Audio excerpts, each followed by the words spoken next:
Hello there, I'm Echo and welcome to my video on Synthentomology. I am demonstrating the 3Doodler here for you. It is a new technology that combines 3D printing with illustration, and it is a major part of the art of what you're looking at, is how it's made. What is the process by which this object came to life? Synthentomology is a clever portmanteau that a friend of mine actually came up with to describe succinctly the invention of insects which do not exist, which gives me room to explore the idea of patterns, the idea of camouflage, of animal signaling, of, mating patterns and things like this, while departing from the standard permutations of nature, but seeing if I can still emulate them in a way that feels believable.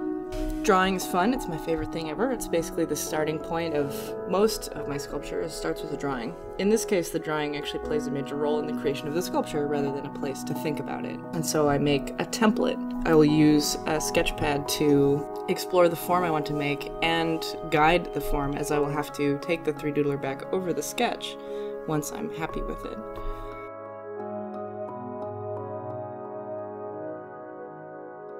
You can see the plastic is basically immediately cooled out of the pen. You can touch it, it stays flexible for a short period, and then it hardens in its state. The 3Doodler works best in a combination of 2D and 3D techniques. It bonds to paper well, so using it to create flat forms is great. And then in the air, it can weld plastic together, and it can space them apart at certain distances.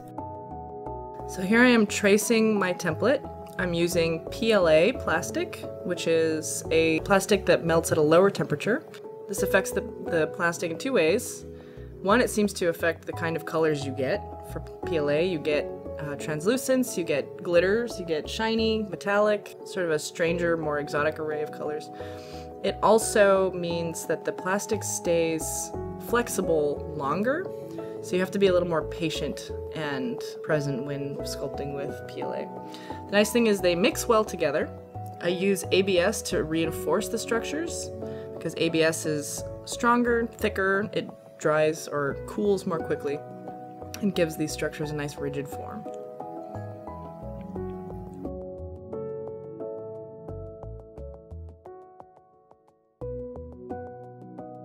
We have a small glass working area in my studio, and I wanted to give the pieces a greater sense of realism.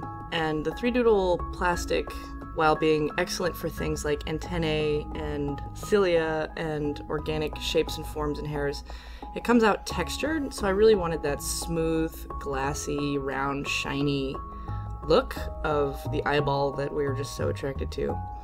So I went over to learn some glass and figured out how to make little kind of ocular shapes. I mix my colors based on what's available in the shop. I pull long threads of the colors twisted together, and then I use the heat to kind of ball them up by their own surface tension. And then I have many shapes and many colors of matching sets of eyes that I can select to give my insects that extra bit of life.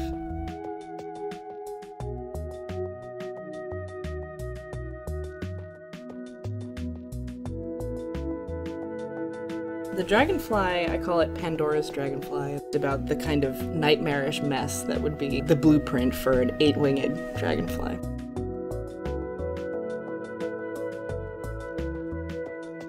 You can see from these the flat to 3D build method, as well as the sort of organic free-flowing hair options that the 3Doodler is so good at.